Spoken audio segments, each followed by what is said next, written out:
हे दोस्तों, एक नए कॉन्सेप्ट में फिर से आपका स्वागत है। चलिए कुछ नया एक्सप्लोर करते हैं। क्या आपके जावास्क्रिप्ट में स्ट्रॉन्ग बनना है? और आज हम एक मस्ट नाउ कॉन्सेप्ट एक्सप्लोर करने वाले हैं, जो सिर्फ इंटरव्यू में ही नहीं, रियल वर्ल्ड में भी काफ़ी काम आता है। अगर आप चाहते हैं कि आपकी वेबसाइट और आपकी एप्लीकेशन फास्ट और स्मूथ चले, तो आज का टॉपिक गेम चेंजर होने वाला है। तो आज हम बात करने वाले हैं डिबाउंसिंग की।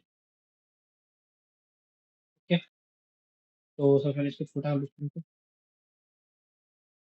डिबाउंसिंग समझने के लिए सबसे पहले हम एक एग्जांपल लेंगे, उसके बाद इसको समझेंगे। सबसे पहले आपको पता ही होगा कि आपने लोगों ने भी गूगल फॉर्म यूज़ किया होगा। मैं बाहर कुछ इस तरह का आपने प्रॉम्प्ट यूज़ किया ही होगा कभी-कभी। देन उसमें गूगल को लिखा होता है या यहाँ पे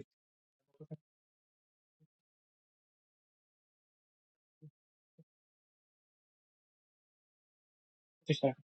ओके, सच बात है। देन अगर आप सोचते जब भी हम टाइप करते हैं, तो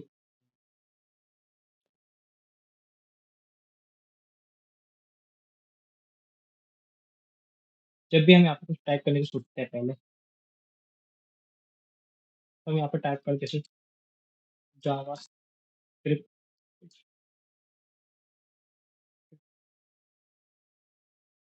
ओके,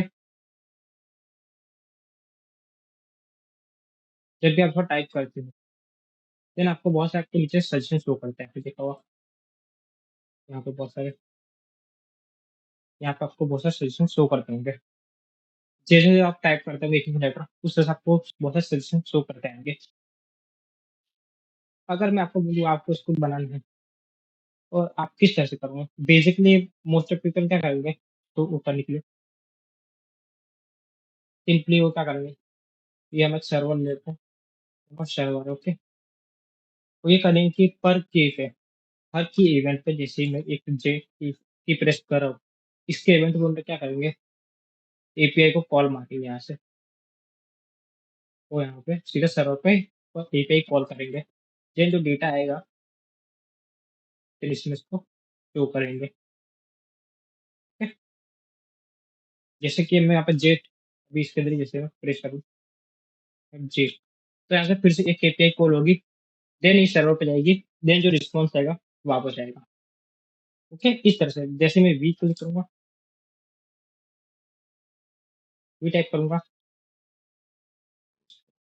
बड़ा कर दूँ, जैसे वी टाइप का फिर से कॉल रिक्वेस्ट, जैसे क्या पर की प्रेस पे ये कॉल रिक्वेस्ट मारता बार-बार एपीआई से सर्वर पे।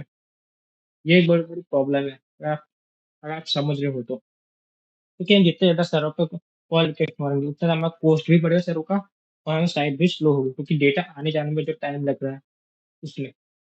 तो इस प्रॉब्लम को सॉल्व कौन करता है? डिबॉन्सिंग। तो डिबॉन्सिंग जो कॉन्सेप्ट है इसको सॉल्व करता है कैसे? अगर इसका सॉल्यूशन सोचना हो, तो हम एक एक सिंपल सॉल्यूशन कर सकते हैं। जैसे जो सॉल्यूशन है डिबॉन्सिंग का, कि मैं तभी तभी डेटा कॉल करूँ एपीआई जब कोई यूज़र फटाफट जो कीबोर्ड टाइप करे, देन जैसे ही स्टॉप होगा वैसे ही इस पे एक एपीआई कॉल होगी। जैसे कि मैं अभी टाइप कर रहा हूँ जावास्क्रिप्ट, देन मैंने यहाँ पे कीबोर्ड जैसे अपना की प्रेस करना स्टॉप किया, देन ये एपीआई कॉल हुई यहाँ से। अब ये एपीआई कॉल हुई, फिर देन डेटा आ गया हमारे इसमें, इसमें जो भी डेटा होगा वो आ गया, जैसे कि हाँ, ये डेटा ठीक है। अगर फिर मैंने यहाँ से स्पेस किया, फिर सेकंड एपीआई कॉल हुई, देन फिर से एपीआई कॉल हुई, देन सेकंड, फिर मैंने स्पेस आगे बढ़ाया, फिर देन मैंने लिखा नो, मैंने नोट्स पे स्टॉप किया, देन फिर से थर्ड टाइम एपीआई कॉल हुई, देन फिर डेटा आएगा, फिर आपको शो होगा। इस प्रॉब्लम को सोल्व करता है डिबाउंसिंग। कौन? डिबाउंसिंग सॉल्व करता है। आइए मैं इसका डेफिनेशन आपको बता दूं क्या होता है डिबाउंसिंग का। डिबाउंसिंग एक ऐसी टेक्निक है जिसमें हम फंक्शन को डिले के साथ कॉल करते हैं। इसमें क्या करते हैं, जो फंक्शन होता है ना हमारे यहाँ पे एक, मतलब ये हमारा इस साइड है,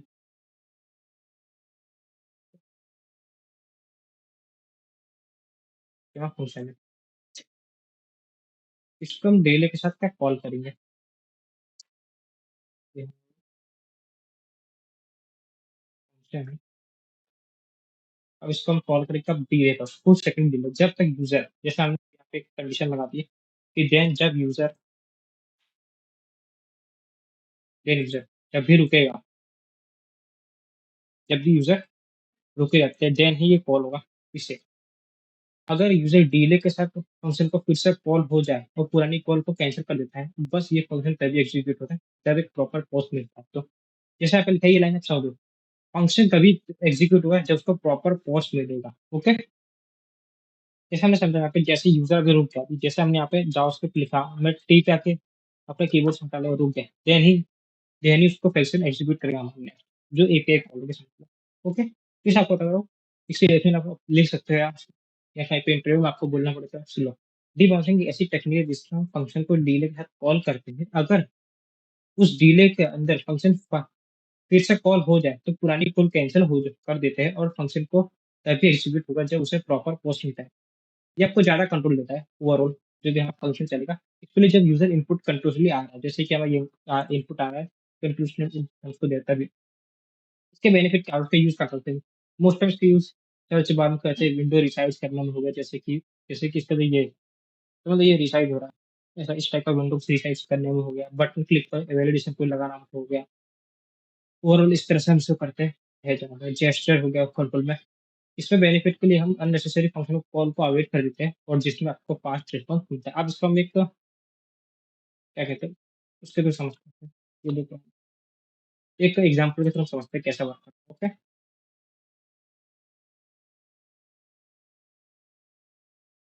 वैसे एक एग्ज़ाम्पल के हम क्या करते हैं, सबसे पहले एक फंक्शन बनाते हैं। एक फंक्शन लिखेंगे, जिसका नाम क्या रखेंगे, डिबॉन्स रखेंगे। डिबॉन्स का फंक्शन का नाम देते हैं। इसमें हम 2 आर्गुमेंट ले लेंगे, एक ले लेंगे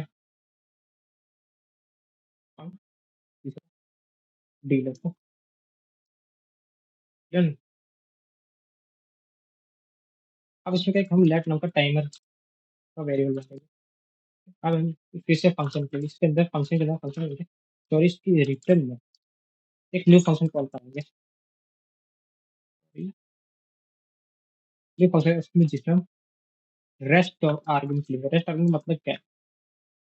मतलब आपको पता नहीं है, इसका मतलब ये है कि मल्टीपल फंक्शन को अपने अंदर लेगा। जैसे कि हम अभी मतलब 5 या 6 फंक्शन में भेजेंगे, तो ये मल्टीपल फंक्शन को अपने अंदर लेगा। ये रेस्ट ऑपरेटर है जावास्क्रिप्ट में। अगर आपको नहीं पता तो आप इसे यूट्यूब पे सर्च और डीप में पढ़ सकते हो। नॉर्मली इसका काम है, ये मल्टीपल आर्गुमेंट ले सकता है। जैसे हमने यहाँ पे 2 ही दिए थे, ये मल्टीपल कितने भी 3 है, 4 और 5 और 6 7 सब ले सकता है। ओके, सबसे पहले हम क्या करेंगे, जो पुरानी कॉल अगर उसकी एक और कॉल नई कॉल आएगी तो उसको कैंसल कर देंगे। मतलब क्लियर कर देंगे, पूरा टाइम ऑफ कर देते हैं नॉर्मली। ये हमको ऐसे ही कोड नहीं लिखना है, ये हम एग्ज़ाम्पल थ्रू समझने की कोशिश कर रहे हैं। नॉर्मली इसका कोड थोड़ा अलग होता है। फिर हम क्या करेंगे, जो हमारा टाइमर है, उसको हम क्या करेंगे, सिस्टम अपडेट कर देते हैं टाइमर पे। देन हम सेट टाइमर पे करेंगे, एक जो फंक्शन हमने लिया है, उसको हम अप्लाई मेथड का यूज़ कर लेंगे और अप्लाई मेथड यूज़ करेंगे उसको दिस ऑपरेटर और जो हमारे जितने मल्टीपल आर्गुमेंट है, मतलब मल्टीपल फंक्शन हम पास कर देंगे, कॉल कर देंगे। ओके? और यहाँ पे हम डीलर लेंगे, कितने लेंगे डीलर, जो आपको बता। ओके, और एक अब ध्यान रखिए फंक्शन आते हैं जो हम टेस्ट के लिए हम टेस्ट के लिए फंक्शन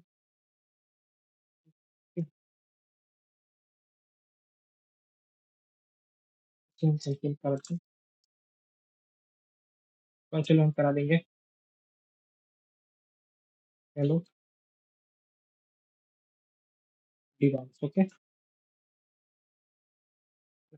ये करेंगे और जब हम टेस्ट करते हैं, रन करके चेक करते हैं कैसे क्या वर्क करता है। इसके बाद हम फिर से आपको एक बार एक्सप्रेशन दे दूंगा कि क्या आपका पूरा कैसे कौन हम देखिए डिवाइस रन नाम करके वेरिएबल एस नाम फंक्शन, इसे हम वेरिएबल फंक्शन में देखते फंक्शन कॉल करेंगे।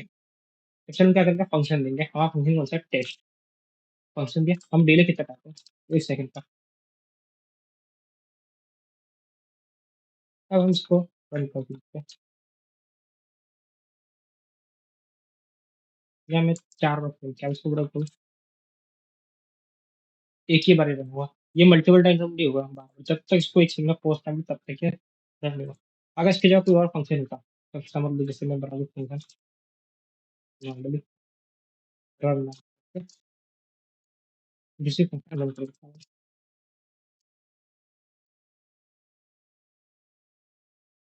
रनिंग। अगर मैं इसको मल्टीपल टाइम कॉल करूँ तो क्या होगा?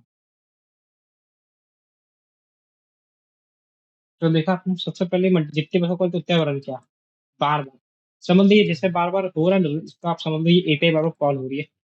देन इसका जो डीबॉन्सिंग रेट है, ये यूज़र बार-बार टाइप करे, लेकिन जब यूज़र यहाँ पे आके रुका, तो फिर इसके ऊपर आके रुका समझ लो। ये जो लास्ट वाला कॉल इस पे रुका, देन उसको उसका आउटपुट दिया। फिर आप इसे समझ सकते हो इज़िली कैसे वर्क करता है डीबॉन्सिंग। अब आपको अपने इंटरव्यू का एग्ज़ाम्पल देना हो या पूछे या अपना अपने प्रोजेक्ट में ऐसा कुछ बनाना हो सर्च टाइप का, तो आप इसका यूज़ कर सकते हो कि डीबॉन्सिंग यूज़ कर सकते हो, किस तरह से आपको करना है ना। मतलब किस तरह से ऐड करना है फंक्शनैलिटी जिससे आपकी कॉस्ट सर्वर की कॉस्ट भी ना हो और अगर आप कोई फ्री सर्वर पे भी हो तो आपकी स्पीड बहुत ज़्यादा तेज़ रहेगी।